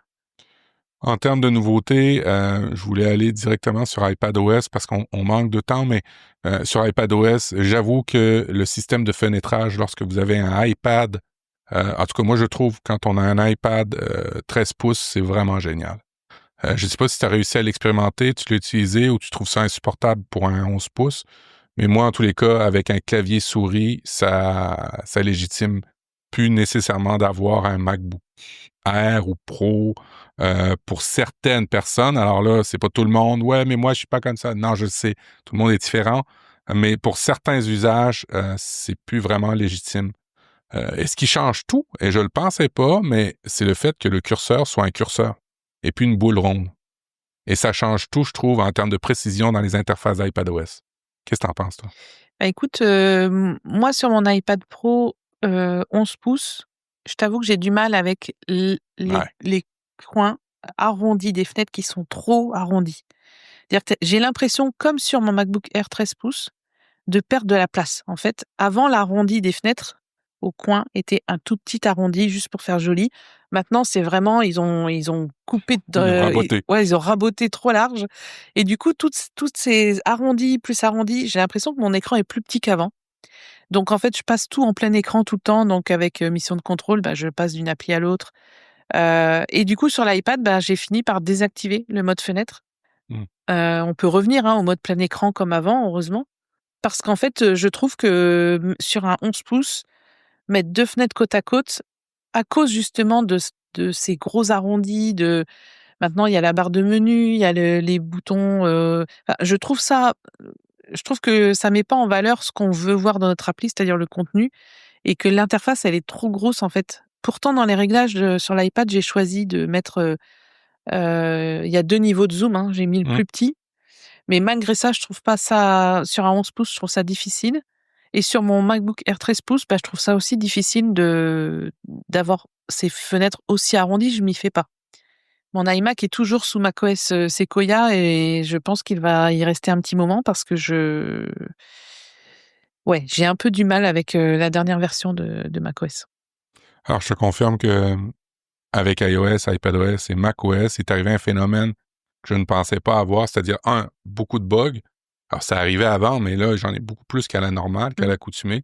Et ce que je remarque aussi, et ce qui est hallucinant, je trouve, je dois redémarrer beaucoup plus souvent mes appareils que je ne le faisais auparavant. Et des affaires abracadabrantes. On est dans des paramètres, on appuie sur les boutons, on dit qu'on veut pas, on sort, on revient, le bouton est réactivé. Mmh. Et pour pouvoir que ça fonctionne bien, tu redémarres, et quand tu redémarres, tout refonctionne bien. Alors, tes configurations sont en place, et ainsi de suite. J'ai des bugs d'affichage sur macOS en ce moment.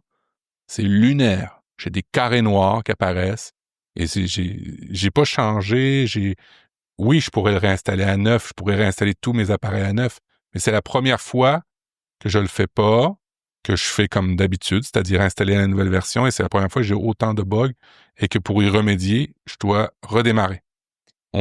Ça s'approche beaucoup du syndrome Windows. C'est quoi ton problème? Je sais pas, mais redémarre, ça va être réglé. J'ai beaucoup C'est de fou. Ouais, j'ai beaucoup de clients, qui disent: «Mais avant ça marchait, ça marche plus». J'ai eu beaucoup, beaucoup de demandes, donc à chaque fois, bah, 1re chose, vous redémarrez et en général, ça Ouais. suffit. Donc je te confirme. Personnellement, j'ai eu des bugs aussi d'affichage sur Safari quand tu ouvres la barre latérale. Mmh. Donc elle est en semi-transparence et en fait, il y a des boutons qui disparaissent. Donc dans Safari, j'ai eu pas mal de bugs comme ça. Donc même en quittant Safari, en relançant, ça ne marchait pas. Sur, tout ce qui est en fait, on sent que c'est vraiment lié à la transparence parce que c'est tout ce qui vient en superposition, puisque maintenant vous avez remarqué même sur l'iPad, les barres latérales, elles viennent en superposition du reste. Donc l'idée est sympa, sauf qu'en fait, je pense qu'il y a eu un bout de code qui a été changé et qui intervient sur autre chose. Du coup, ça crée des bugs, inopinés, on va dire. Et j'ai eu un gros problème avec mon Apple Watch qui est resté en mode sommeil. La nuit, j'utilise le mode sommeil, le mode repos et en fait, pendant 24 heures, elle était, elle faisait une fixette sur le mode sommeil, c'est-à-dire que l'heure s'affichait en gros là, comme quand tu dors et j'ai dû la redémarrer 3 fois. J'ai désactivé le mode sommeil, j'ai redémarré mon iPhone, et en fait, elle a fini par se débloquer toute seule, je ne sais pas comment, mais je fais le même constat que toi et franchement, on ne dit pas du mal pour dire du mal. Non, non, non. C'est vraiment la pire année, je crois. J'ai jamais eu autant de bugs et c'est pour ça que mon iMac, ma machine de travail principale, je ne la mets pas à jour pour l'instant et c'est ce que je conseille à mes clients et c'est ce que j'ai conseillé dans mes vidéos, c'est que si vous avez un usage pro de vos appareils, ben, restez Attendez. si c'est pas Ouais. encore fait, parce que pour revenir en arrière, c'est une galère donc si c'est pas encore fait, attendez au moins les versions point 1 des systèmes. Je trouve que cette année, elle est longue à venir. Vraiment la première vraie mise à jour là, la point 1. Voilà. Do Ce qui me laisse croire qu'il y a beaucoup, beaucoup de bugs. C'est ça, tu finis ma phrase, j'allais dire, à mon avis, il y a quand même beaucoup de choses à régler, donc c'est pour ça que c'est si long.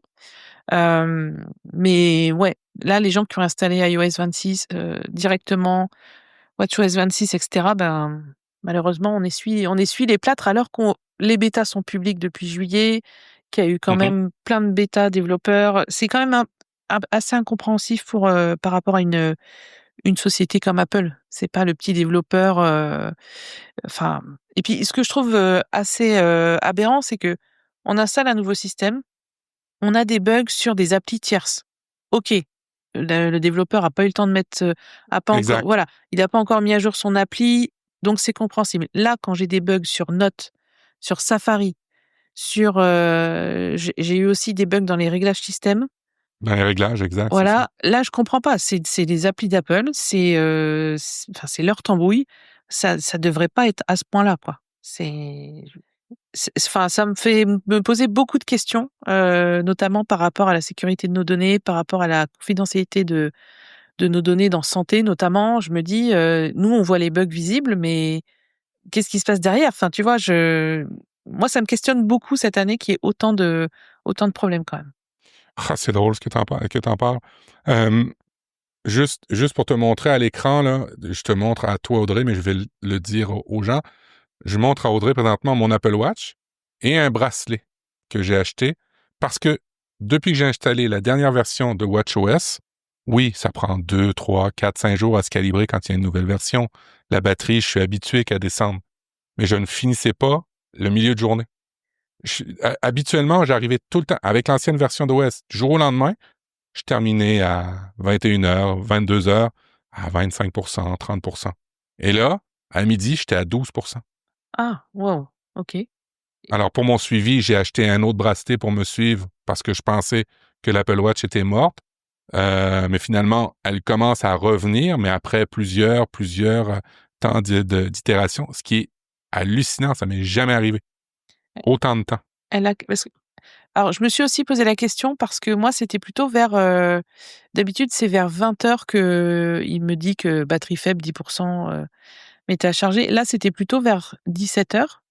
Donc, je me suis posé la question. Après, mon Apple Watch, c'est une série 8 et la capacité de la batterie est à 86%. Donc, je me suis dit, bon, bah, la batterie, va peut-être falloir la changer dans l'année ou je sais pas. Et toi, elle est à quelle capacité tu sais plus? Je vais regarder, mais tu sais, t'installes un OS, du jour au lendemain, ça descend de moitié l'autonomie. Tu soupçonnes l'OS. Tu soupçonnes l'OS le temps que tout se synchronise, le temps que tout se fasse bien, c'est sûr. Mais quand ça dure plusieurs semaines, c'est quand même louche. Je vais aller voir dans la capacité de batterie de l'Apple Watch, mais ça a été vraiment une question de j'en change-tu ou je change pas. Vraiment. Ah oui. Bah, écoute, en tout cas, c'est vrai que moi, sur l'Apple Watch, je me suis posé bon, c'est une série 8, donc je me suis dit: «Bon, elle est pas si vieille». Mais voilà, je suis depuis que j'ai celle-là, je suis quand même déçue par l'autonomie qui descend forcément puisqu'on la recharge tous les jours. On utilise, 100% de sa capacité, on la recharge à 100% et heureusement parce que sinon, Mhm. Mhm. si on la limitait à 80, ça serait compliqué. Mais voilà, vérifiez quand même la capacité de la batterie si vous avez aussi des problèmes avec l'Apple Watch. Mais je pense que c'est vraiment lié au système et que il vaut mieux attendre les mises à jour que de se focaliser sur le matériel en lui-même. Vraiment, c'est le conseil que je pourrais donner. Et là, du coup, le bracelet que j'ai acheté à un truc chinois pour lequel j'ai pas mis mes informations personnelles, mais qui synchronise avec santé, ben, l'autonomie de la batterie, c'est 30 jours. Ben ouais, mais c'est fou ça quand même. Parce que Voilà. est-ce que comme moi, tu as tout optimisé pour ton Apple Watch pour garder que le Il minimum? y a plus rien qui s'actualise en arrière-plan, il y a plus de always on, il y a plus de trucs comme ça, c'est terminé. Je la prends juste pour ma santé et je l'avais plus à partir de midi. Ouais, c'est Obligé pas d'acheter un truc chinois qui synchronise à la place parce que l'affaire d'Apple fonctionnait pas. Et tout ça par le système d'exploitation. Alors, je regarderai l'état de la batterie, mais une fois qu'on a dit tout ça, c'est relié au système d'exploitation. Puis, ça va s'améliorer, c'est sûr, mais c'était quand même décevant au premier jour parce que ben ça faisait longtemps qu'on n'avait pas une version d'OS qui était aussi buggée et sur toutes les plateformes. Hein. Mmh. Sur toutes les plateformes. Je tiens à le signaler. Audrey, ça fait pas mal le tour des nouveautés, des grosses nouveautés. Si vous voulez plus en détail, je pense que je citerai ta chaîne et la mienne sur YouTube pour aller voir les nouveautés qu'il y a pu avoir dans le fin détail. Sur les plateformes, on le montre, tu le montres bien. La batterie, des fonctionnalités avancées qu'il peut y avoir dans Safari, des choses comme ça, des nouvelles. Mais essentiellement, je pense qu'on a fait le tour, à moins que tu vois d'autres choses, des grosses nouveautés. Bah, écoute, des grosses nouveautés, non. En fait, on a listé surtout, je pense, ce qui nous plaît le plus. Ouais, Après, il y a quand même, moi, j'ai dû arriver dans la formation que je propose, je dois être à 80 nouveautés. Donc, il y a quand même des choses dans chaque appli, dans Messages notamment, il y a des choses nouvelles, comme les sondages ou le fait de personnaliser les fonds d'écran des conversations.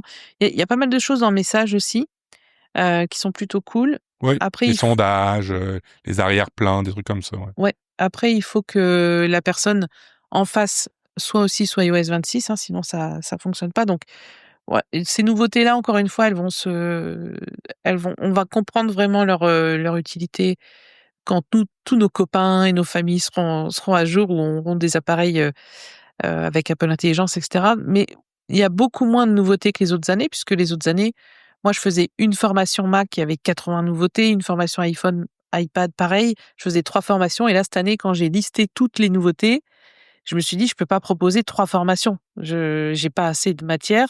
Donc, Non, j'ai c'est fait ça. une seule formation avec toutes les nouveautés iPhone, iPad, Mac et j'arrive à 80 nouveautés. On a fait des vidéos, hein, toi comme moi, et moi, j'en ai pas mal de programmées là sur les nouveautés, c'est du détail, mais si vous suivez l'évolution des applis, messages, notes, mails, et cetera, fichiers, au fur et à mesure, bah, ça sera toujours plus simple les années suivantes pour les utiliser et puis comme ça, vous enrichissez vos connaissances. Donc Spotlight, la grosse nouveauté sur macOS aussi qui est oui, arrivée, avec un gestionnaire de copier-coller avec les applications où on a perdu Launchpad. C'est vraiment la grosse fonctionnalité, je te dirais que j'ai trouvé intéressante. oui, c'est vrai que le nouveau Spotlight, j'en ai pas mal parlé dans ma formation. J'ai prévu de faire une vidéo dessus. Alors C c'est vraiment ils ont vraiment beaucoup bossé là-dessus parce qu'en fait, c'est une nouvelle façon de travailler presque, j'ai envie de dire. Ouais, Tellement il y a de choses, entre la oui, on peut lancer des applis, on peut créer des actions, on a enfin l'historique du presse-papier. Il y a pas mal de choses à dire là-dessus. Donc c'est bien pour le Mac, je trouve ça bien. D'autant que pendant le keynote, je me souviens, ils nous avaient fait il y avait une démonstration, mais c'était soit un peu trop rapide, oh, c'est bizarre, j'allais dire un peu trop rapide ou trop long. Je sais pas, j'ai eu un sentiment bizarre quand ils nous ont fait cette démo, mhm, où je me suis mhm. dit: «Je comprends pas vraiment ce qu'il fait, mais ça a l'air cool». Mais Et je vous dirais que les actions rapides, là, si tu les as utilisées, là, essayez pas de faire des trucs compliqués. Prenez des actions rapides que vous faites régulièrement, comme envoyer un SMS ou un truc comme ça, ou envoyer un mail. Mais ce qu'ils nous avait montré, je trouvais, en contexte avec, je pense que c'était à l'époque mail, je trouvais que c'était compliqué par rapport à ce qu'ils auraient pu nous montrer des raccourcis. bah, ça va être comme nombreuses choses sur Mac comme Automator. Ça va être des choses, si tu maîtrises, c'est génial, mais par contre, c'est pas, easy friendly, quoi. C'est pas genre Non. t'arrives, tu peux prendre le truc en main en 2 secondes et c'est génial. Il faut quand même s'y mettre. Voilà, Ouais. c'est Ouais. Exact. ouais. Exact. Euh, je voulais te parler des nouveaux navigateurs parce que on est très critique. Je suis très critique auprès d'Apple, mais il y a un de l'autre côté, et je garde toujours ma lorgnette ouverte par rapport à ça. Je suis toujours très allumé de voir ce qui arrive en termes de technologie. Et ce que vous voyez en ce moment sur le radar, c'est des nouveaux navigateurs qui arrivent sur le marché. Alors, si vous aimez pas trop l'intelligence artificielle, sachez que Chrome va arriver avec ça. Il y a Comet de chez Perplexity, il y a ChatGPT qui est arrivé avec un navigateur. Ils ont tous en commun d'être très intégrés avec l'IA. Alors, c'est pas juste de voir un résumé comme on peut le faire sur Safari, c'est pas juste de faire de la traduction, c'est vraiment quand vous ouvrez votre navigateur avec ces IA-là nouvelles, qu'elles prennent le contrôle de votre navigateur. Typiquement, ça prend le curseur de votre souris et ça commence à faire des actions.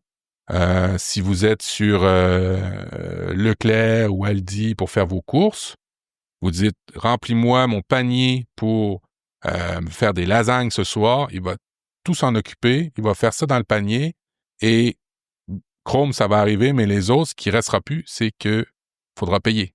Il va avoir tout fait à votre place. Alors, ça ouvre une porte pour des gros enjeux, mais les avantages, c'est les suivants. C'est une grosse accessibilité pour des gens parce que vous pouvez parler à votre ordinateur et il fait des actions sur Internet. Si vous comprenez pas trop l'interface, c'est dans une langue pas très commune, mais que vous avez des actions à faire sur le site, il va le faire à votre place. Si votre intelligence artificielle vous connaît bien, que vous avez des formulaires à n'en plus finir à remplir pour des emplois, pour du travail, il va le faire à votre place. Bref, il prend le contrôle de votre ordinateur, de tous vos onglets, et vous pouvez faire des trucs du genre, vous ouvrez toutes sortes de produits dans plein d'onglets différents, vous lui dites c'est quoi le meilleur, fais-moi un tableau comparatif. Il va savoir que vous êtes sur ces sites web-là, il va le prendre.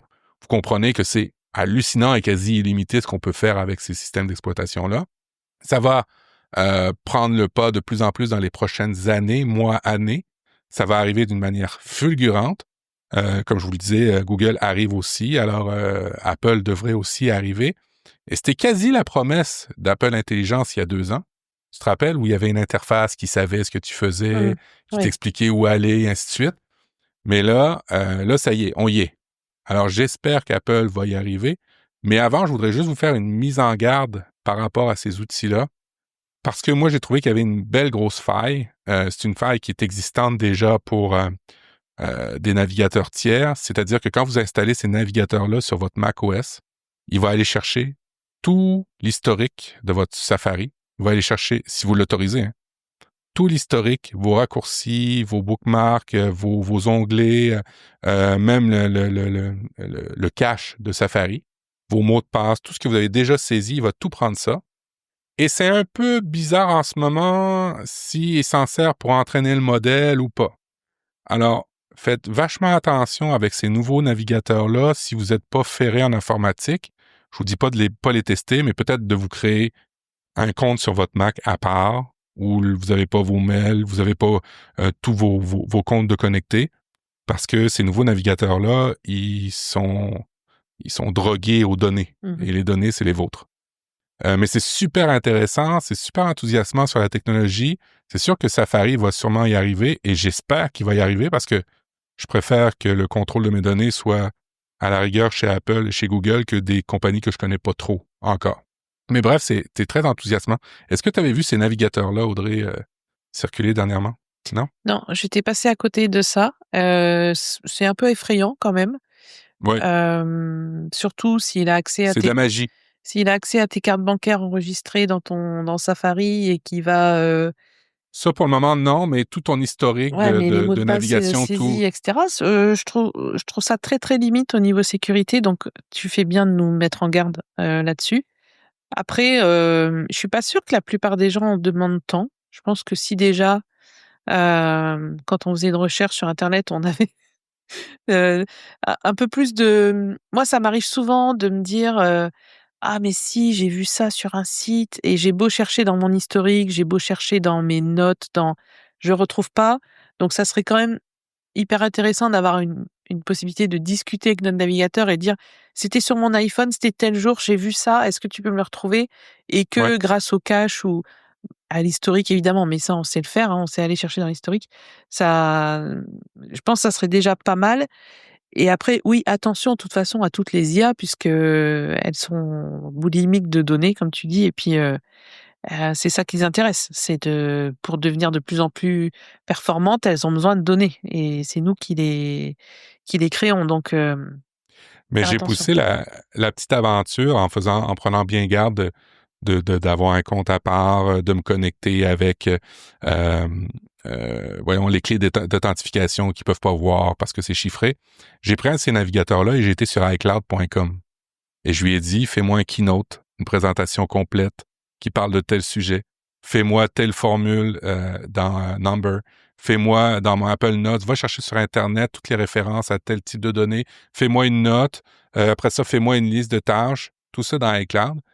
Il s'est planté à quelques reprises, mais dans plusieurs cas, c'était magique de voir la souris, aller sur Internet, prendre telle information, la copier sur Note, faire ci, faire ça, pendant que moi, je faisais autre chose. Tu Mmh. comprends un peu l'avantage de ce truc-là quand même. Donc ça passe par l'intermédiaire d'un navigateur, mais il sort du navigateur? Ou tu étais que sur C'est- iCloud.com? J'étais sur iCloud.com, mais il a ouvert d'autres onglets. Mmh. Tu sais, je lui ai donné une instruction. Moi, dans le fond, c'était de me sortir tous les détails d'un sujet en particulier, de me les mettre sur une note, de me faire un résumé par la suite. Après ça, j'ai demandé une étude comparative de tel type de produit, de me mettre ça dans une présentation Keynote et de me faire plusieurs diapositives avec un tableau comparatif des prix, tout ça. Et via iCloud.com, il a quand même réussi. C'est pas à 100%. Là. Je te dirais qu'il a peut-être réussi à 30% ou 40%. Mais je me dis, c'est quand même bien. Tu vois qu'il y avait quelque chose qui avançait. T'sais, notamment, il y avait des problèmes avec les boutons qui disparaissaient. Pour créer une nouvelle note, dans Notes, il y a des boutons qui disparaissent. Fait que ça, lui, il le voyait pas. Alors, quand tu dis que la machine comprend pas les interfaces d'Apple, tu dis, oh, nous, on est quand même meilleur pour le moment encore. Ah, mais c'est pour ça qu'Apple fait ça. C'est pour contrer l'IA maléfique. Ah, mais ça y est, tu résous un grand mystère de cette année, là. En fait, les boutons disparaissent pour pas que les IA les voient. Oh, punaise. Je plaisante, hein, bien évidemment. C'est pas pour cette raison, mais je trouve ça assez drôle. Mais en gros, faites attention à ces applications-là si vous les testez sur Mac. Faites ça sur une session isolée où vous n'avez pas tous vos données que vous avez dans votre Safari, mais ça vaut la peine de faire un petit tour avec ça. Bah merci pour l'info et surtout de nous mettre en garde contre ce genre de choses. Et je vais pas dire qu'on est qu'au début, mais quand même. Après, c'est très drôle parce que ce que tu dis quand tu vois la souris se déplacer et tout, ça me rappelle les scripts dans Photoshop qu'on faisait Ouais, sans ouais, mentir, hein, il y a 20 ans, on pouvait ouais. déjà programmer Photoshop et lui dire, enfin, en fait, on lui dit, c'était vraiment bien fait les scripts. On mettait en lecture et en fait, il enregistrait toutes les actions qu'on faisait sur une image, par exemple, recadrer, changer les niveaux, et cetera. Et après, ce script est enregistré et on pouvait l'appliquer sur les 100 images suivantes. Donc, ça nous faisait gagner un temps fou. Quand j'étais graphiste, on faisait ça. Et c'était pourtant que du script, que de l'enregistrement d'actions. Ouais. Et ça me rappelle ça, les souris qui bougent toutes seules. Tiens, mais parlant de ça, la différence, tu vois, avec ce que je viens de parler, de discuter avec ChatGPT Atlas et Perplexity Comet, qui sont accessibles à tous dès aujourd'hui, c'est que tu n'as pas besoin de programmer rien. Tu lui dis fais ci, fais ça, et il va apprendre, puis tu vois le mode de réflexion. Mais c'est drôle parce que tu as l'impression d'être en face d'un psychopathe quand il réfléchit, parce que tu le vois, il écrit ce qu'il dit. Ah, je me suis trompé. Il faut que je recommence de cette manière. Ce n'est pas évident. Il faut faire avec... Puis tu vois, il parle, tu fais... Mais Oh mon c'est Dieu, un psychopathe. C'est un psychopathe. on a créé un monstre. Ouais. Oui, oui, Exactement. oui, parce que les scripts dans Photoshop, il fallait pour créer le script, il fallait montrer l'exemple. Et après, c'est bête et méchant, hein, ça C'était répétait ce qu'on. répétitif. C'est ça. Voilà, c'est ça. Il n'y avait pas d'intelligence artificielle derrière tout ça, bien sûr. Mais c'est vrai que je pense qu'on n'a pas fini d'être étonné, même quand tu parles avec ChatGPT en audio, c'est à un moment t'oublies que c'est une IA. Bon, des fois, tu es obligé de lui dire: «Mais non, il y a 5 minutes, je t'ai dit ça, tu con ou quoi?» Enfin, on est obligé de lui dire, mais mais rien que ça, c'est très déstabilisant, hein. J'ai montré, petit aparté, j'ai montré la discussion avec mes parents de ChatGPT.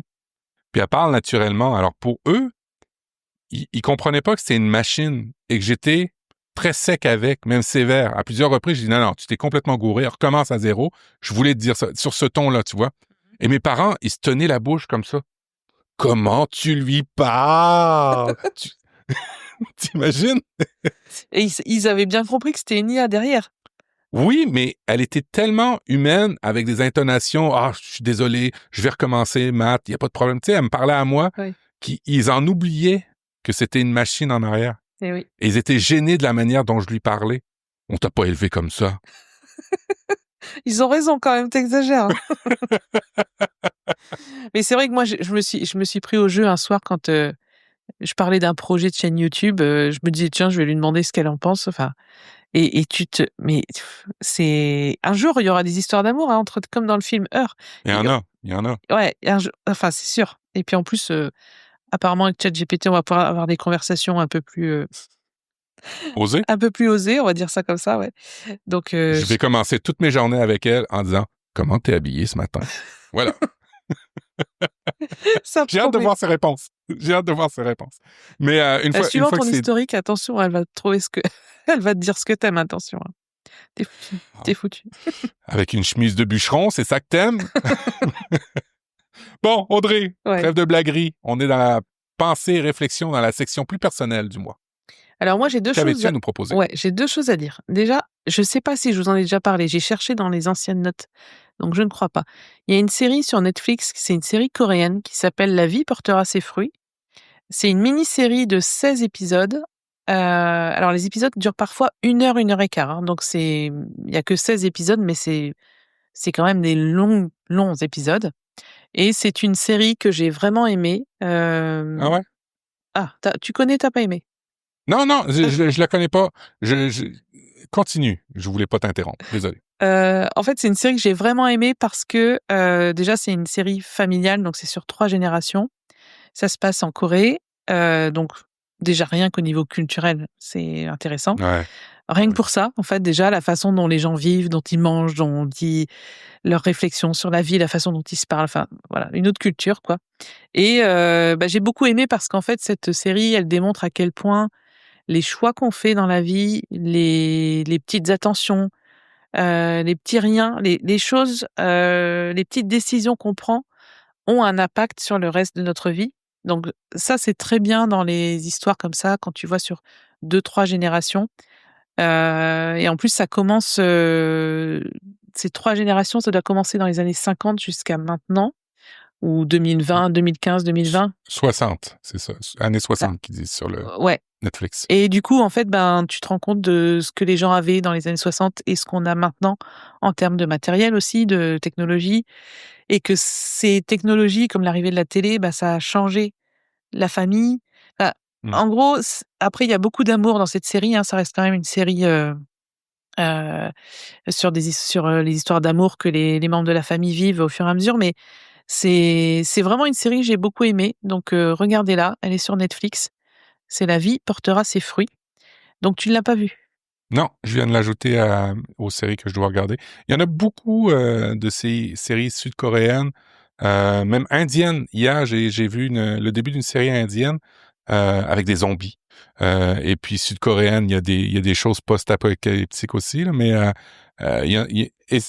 et c'est là que tu vois que la mondialisation, c'est intéressant parce qu'il y a beaucoup d'éléments qu'on verrait peut-être pas chez nous. Mmh. Les traditions, on voyage beaucoup grâce à ça.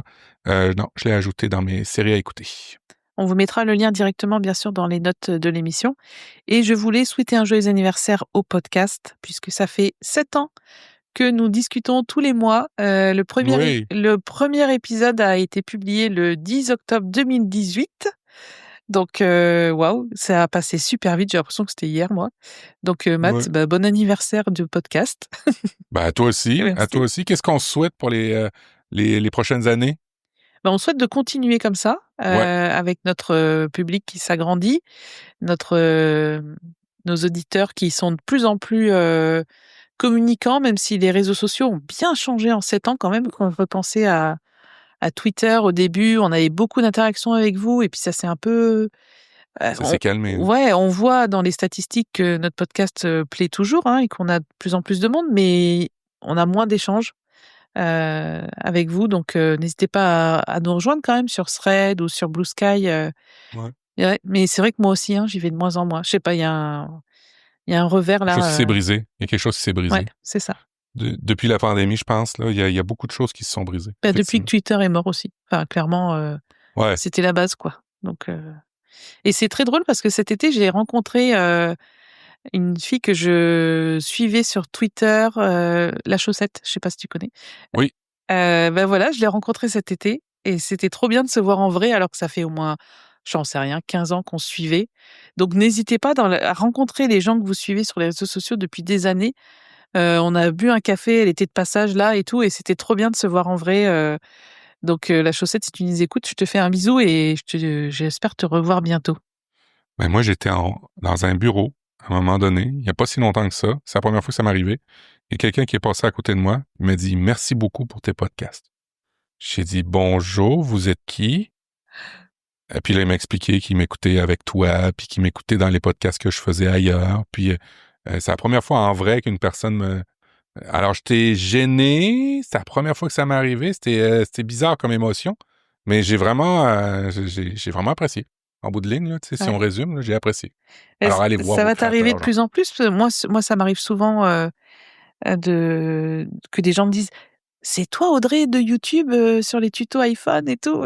Et les gens ils sont impressionnés alors qu'en fait, bah, je suis juste une personne normale quoi et ils ont cette, Ah ouais? ouais, ils ont ce «Ah waouh!» enfin genre tu en vrai. Enfin c'est toujours très bizarre. Donc au début, c'est vrai que ça met un peu mal à l'aise et en fait, tu t'y habitues. Ça m'est arrivé, 2-3 fois cet été. Dès que tu es dans des événements, moi c'était une Pride là cet été, quelqu'un qui est venu, m'a dit: «Audrey, j'adore vos vidéos, trop bien, continuez sur YouTube, ça nous aide et tout». Je Et on était en train de faire la marche, donc j'ai à peine eu le temps de ou je sais plus, au Leclerc l'autre jour, rayon fruits et légumes, enfin, tu vas rencontrer des gens comme ça, plus ta chaîne va augmenter, Ouais, et ça fait plaisir. Franchement, ça fait plaisir. effectivement. Tu sais ce qui fait plaisir aussi en ce moment pour moi, de mon côté? Non, dis-moi? Ben, c'est bientôt Noël. Et puis, tu sais que j'ai commencé beaucoup j'avance beaucoup dans ma collection de Lego pour les fleurs. J'ai vu. Alors là, je suis dans un problème, cornélien, c'est que je veux faire des Legos, mais il faut que j'achète des meubles pour mettre ces Legos. Tu comprends? Alors, on parle de consommation, je me sens pas à l'aise avec tout ça. Mais il y a des boutiques de Lego usagés et tu peux retrouver, c'est ça qui est cool, tu peux retrouver des manuels en ligne de chez Lego. Alors, tu peux réussir à refaire des trucs avec des vieux Lego. Mais une fois qu'on dit tout ça, vu que c'est Noël, j'ai commencé à me constituer une liste d'achats de Lego de Noël, Oh Audrey. là là, je vais aller voir ça. Alors, j'en ai plusieurs déjà. C'est pas bien de consommer, mais je l'ai quand même acheté le gros sapin de Lego. Là, j'ai acheté les fleurs de Lego. Bref, il commence à avoir plein de thématiques de Lego et je suis heureux en ce moment. Je les accumule. Ma blonde, c'est comme ça qu'on les appelle les conjointes au Québec. On les appelle ma blonde. Mmh. Elle peut être brune, elle peut être rousse. On l'appelle ma blonde. Ma blonde me dit pas avant le 1er novembre. Et je calcule les dodos parce qu'il y en a de moins en moins avant le 1er novembre pour pouvoir faire mes Legos et mettre de la musique de Noël. C'est pas cool, ça? Ouais. Ah bah oui, c'est vrai que tu adores Noël, toi. Ouais, tu fais des playlists de Noël que tu partages sur Oui. Apple Music d'ailleurs. Oui. J'en ai écouté une il y a pas longtemps et je me suis dit: «Bon, c'est encore un peu tôt pour les musiques de Noël, mais j'aime bien les playlists que tu partages». Et les Lego, mais oui, mais enfin, moi, si je m'écoutais, j'en achèterais plein, mais après, c'est qu'est-ce qu'on en fait? Où est-ce qu'on les met? Moi, c'est ça mon plus gros problème. Et tu sais ce que j'ai reçu à Noël comme Lego de cadeau de Noël de ma blonde? L'an dernier? Ou Cette ah année? déjà? OK. Oui. Pas pour de Noël, excuse, de mon anniversaire. Ah C'est Luxo. Tu sais, la petite lampe là, de Pixar? oui, je l'ai vu qu'elle est Elle sortie est en Lego. vraiment super bien faite. Ah oui? Avec l'articulation, les petits ressorts qui vont bien. Elle est vraiment vachement bien faite. Puis elle est belle. Ah chouette, j'ai vu qu'ils avaient fait un Gremlins aussi, enfin une Ouais, Gizmo, avant minuit là. Les Gremlins ouais. avant minuit. J'ai vu aussi, il est super grand. Non mais ils font ça se développe, c'est dingue, hein, c'est dingue ce qu'ils font. Et Et ouais. si vous voulez être tenu au courant de toutes ces nouveautés-là Lego, je vais faire de la publicité à mon ami Gaëtan. Il a un podcast, ça s'appelle Brick en vrac. Toutes les semaines maintenant, il y a des actualités Lego. Si vous êtes maniaque de Lego, vous pouvez savoir toutes les nouveautés qui arrivent, toutes les nouveautés qui vont être retirées. Bref, je vous conseille fortement ça parce que vous avez tout l'univers de Lego. Et lui, Gaëtan a visité le musée Lego officiel, le vrai, à l'époque. Mmh. Il a pu se faire plaisir comme ça. Et un jour, ça serait mon rêve d'aller voir ce musée-là de Lego, qui est en Europe En Danemark? en Suède? Scandinavie. Ouais, c'est ça. Danemark, hein, je pense. C'est Danemark, Lego. Dites-nous dans les commentaires Suédois, à non? quel point on Je s'est sais plus. trompé. Suédois. Ikea, ça, c'est suédois. Ah ouais, bah, écoute, on se rejoindra là-bas. Peu importe où c'est, on ira. Mais c'est un pays nordique. C'est un pays nordique, évidemment. Bref, ceci nous présente la fin de cet épisode. Où est-ce qu'on peut nous rejoindre, Audrey? Alors, vous pouvez me rejoindre sur, bah, déjà, vous pouvez rejoindre les comptes du podcast, parce qu'on les Oui. oublie tout le temps, sur Mastodon, Blue Sky, Instagram et Thread. Moi, vous pouvez me joindre sur appelleavecAudrey.fr. Il y a un bouton contact si vous voulez m'envoyer un mail. Bien sûr, ma chaîne YouTube, vous tapez Audrey Coulot, formation Apple, vous arrivez sur ma chaîne YouTube. Je fais plein de vidéos en ce moment sur les nouveautés iOS 26 et je les fais par application. D'ailleurs, il y a une vidéo là qui avait bien marché sur Fichier. Je pensais pas du tout que cette vidéo allait faire autant de vues, mais comme quoi il y avait de la demande. Et toi, Matt, on peut te joindre où? On peut me rejoindre sur profduweb.com. Il y a toutes les vidéos que je fais et tous les liens qui vont bien pour échanger avec moi. Il y a des liens ésotériques. Allez dans le bas de la page sur profduweb.com. Vous allez dire, ah ouais, c'est quoi ce truc-là? Et puis, vous allez voir que vous pouvez voir mes créations, mes playlists, tiens, par exemple, les films que je suis, les restaurants que je vous suggère, mes liens, j'ai des liens que je partage directement sur la plateforme. Et puis bref, vous pouvez même me contacter directement par mail à partir de ma plateforme si vous voulez échanger avec moi, mais applediff.com si vous voulez nous rejoindre tous les deux en même temps, profduweb.com si c'est juste pour moi. Et oui, je te confirme qu'il y a des fois des applications, c'est des boîtes à surprises sur YouTube. Moi, il y a le calendrier, ça marche du feu de Dieu. Calendrier, ça marche bien. Apple Notes, ça marche bien. Fichier, ça a mieux marché que Finder. Tu vois que, en tout cas, mon public est plus mobile que macOS, malgré que j'ai un amour incontestable pour macOS. Alors oui, beaucoup de vidéos sur iOS, sur macOS, et puis vous êtes toujours tenu informé des affaires qui vont bien chez Apple avec nous. Oui. Ou pas bien, ou moins bien. On met de côté tous vos commentaires 5 étoiles pour le prochain épisode, tous ceux qu'on n'a pas pu lire, parce qu'il y en a eu des très beaux. Il y a même eu presque un poème qui a été écrit. Wow. Ouais, donc ça s'appelle Oui, c'est Apple vrai. différemment, c'est le dessert que tu ne refuses pas. Je voulais le lire, bon là on n'a pas eu le temps, il y a eu d'autres choses à lire, mais je le garde pour la prochaine fois parce que c'est très beau ce que Romain a écrit. Donc on garde tous vos commentaires, ceux qui viennent du Canada et de Belgique aussi. Matt, tu les as mis de côté. Je vais copier-coller tout ça dans la prochaine note dans la note du prochain épisode pour les lire et pour vous remercier. Faire un verre avec sirop d'érable et Queen Amman, faut le lire. Faut vraiment le lire. Il va falloir qu'on le lise, ouais, c'est sûr. Allez, on vous souhaite un très bon mois de novembre, début novembre, fin octobre, et on se revoit dans un mois. Allez, ciao tout le monde. À bientôt.